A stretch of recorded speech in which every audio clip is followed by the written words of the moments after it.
18वीं लोकसभा के शीतकालीन सत्र जो भी सत्र था, ये सत्तारूढ़ बीजेपी द्वारा संविधान और संविधान निर्माता बाबा साहब भीमराव अंबेडकर के अपमान के लिए देश के संसदीय इतिहास में दर्ज हो गया है। बीजेपी हमेशा से लोकतंत्र और संवैधानिक मूल्यों के प्रति तिरस्कार दिखाने का कोई मौका नहीं छोड़ती।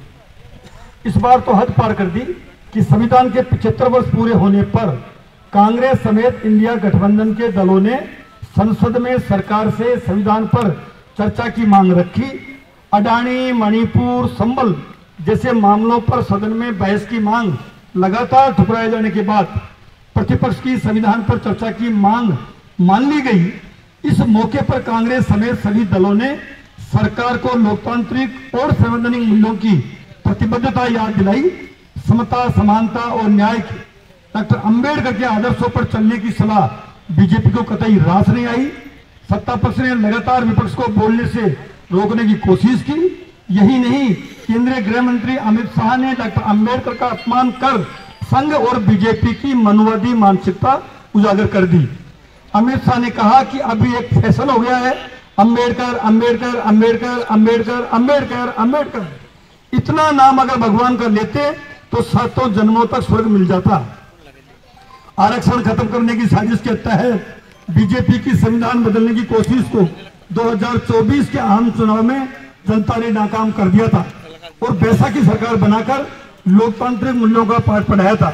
लेकिन बीजेपी एक खींच अब संविधान निर्माता पर निकाल रही है और बाबा साहब का अपमान किया गया। लेकिन दुख की बात है कि प्रधानमंत्री नरेंद्र मोदी ने अमित शाह को सीख देने की बजाय आरोप प्रत्यारोप की राजनीति तेज कर दी है।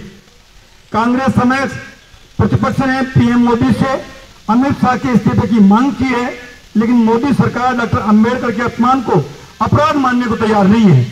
उल्टे बीजेपी ने संसद की कार्रवाई ठप रखी। यही नहीं, अपनी मांग को लेकर प्रदर्शन कर रहे कांग्रेस सांसदों के साथ धक्कामुक्की की गई। पार्टी अध्यक्ष मल्लिकार्जुन खड़गे साहब को गिरा दिया गया।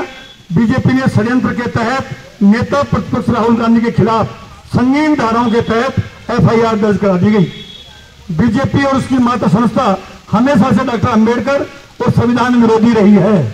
इन्होंने न सिर्फ संविधान के निर्माण के समय से ही विरोध किया, बल्कि इससे पहले भी डॉक्टर अंबेडकर जी को चुनाव हरवाया था। कांग्रेस डॉक्टर अंबेडकर के अपमान को लेकर अमित शाह के इस्तीफे की मांग पर अटल है। जब तक अमित शाह इस्तीफा नहीं देंगे, हम विरोध प्रदर्शन जारी रखेंगे।